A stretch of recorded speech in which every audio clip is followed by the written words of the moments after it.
sí bàbá alálẹ̀ ó ní má bànújẹ́ mọ́ ọmọ Ọlọ́run ẹ máa mà ṣe àdúrà mi ga.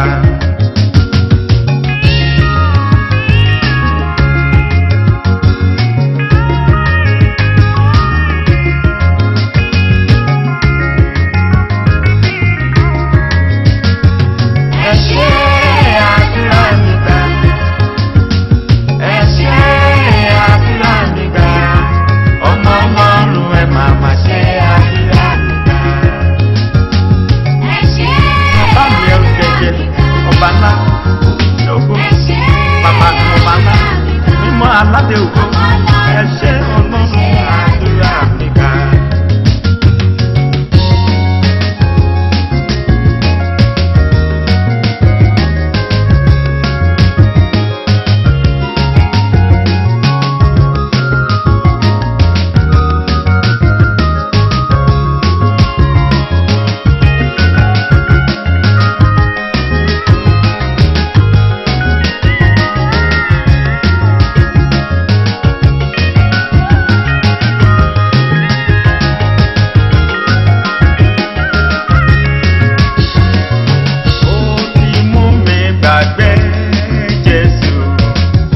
Ìbànújẹ́ ìgbà kan ó ti mú mi gbàgbé Jésù. Ìbànújẹ́ ìgbà kan àṣewẹ́rẹ́ níṣẹ́ Olúwa. Ọba tí mo pè tó ń jẹ́ àṣewẹ́rẹ́ níṣẹ́ Olúwa. Ọba tí mo pè tó ń jẹ́.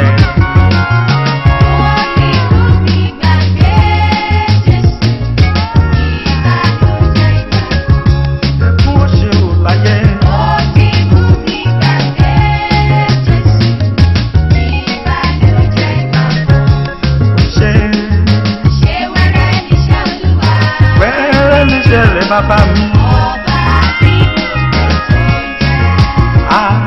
Ṣé wẹ́rẹ́ níṣẹ́ Olúwa. Ọba tí mo pè tó ń jẹ́. Wọ́n ló mú mi gbàgbé Jésù, ẹkún ó ṣeun ayé mi. Ìwọ ló mú mi gbàgbé Jésù, ìbànújẹ́ ọkàn mi.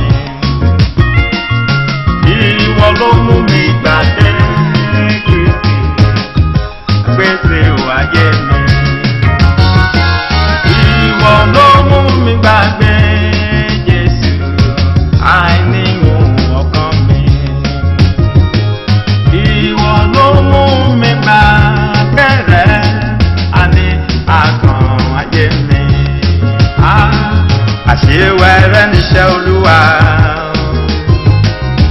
Ọba tí mo pè tó ń jẹ́ àṣewẹ́rẹ́ níṣẹ́ Olúwa. Ọba tí mo pè tó ń jẹ́. Ó ti mú mi gbàgbé Jésù. Ìbànújẹ́ ìgbà kan ó ti mú mi gbàgbé Jésù. Ìbànújẹ́ ìgbà kan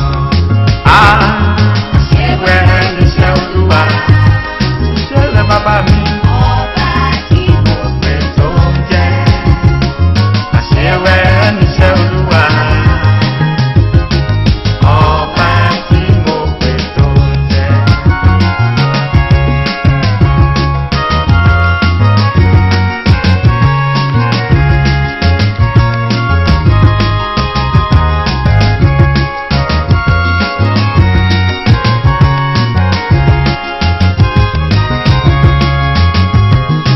Ayé ti tóbi tó, ayé kò lè gbà ọ́ Olúwa.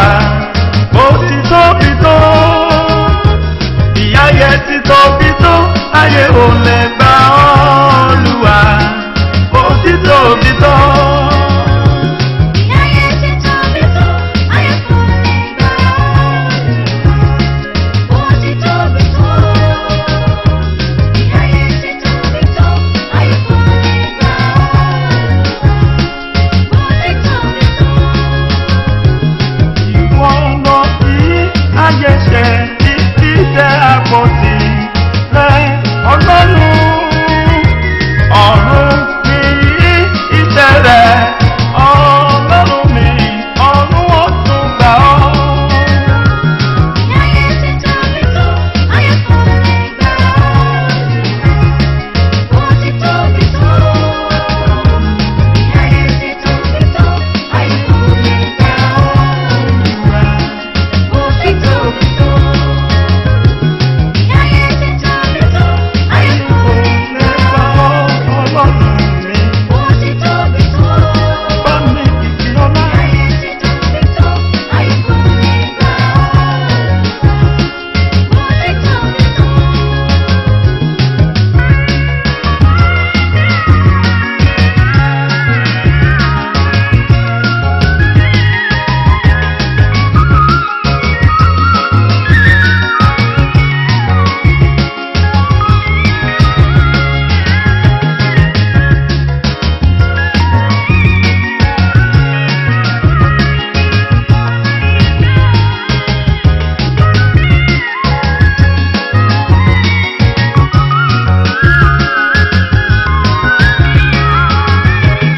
Yíyọ bàbá, Èmi yóò yìn ọ́ Bàbá. arúgbó ọjọ́ òó. Èmi yóò yìn ọ́ Bàbá. Jẹjẹ lẹ́sí òkun, Èmi yóò yìn ọ́ Bàbá. bàbá mi onílé ọ̀la. Èmi yóò yìn ọ́ Bàbá. Alákàlà funfun lọ́rùn, Èmi yóò yìn ọ́ Bàbá. òǹkòjílé jẹ́sẹ̀ bàbá.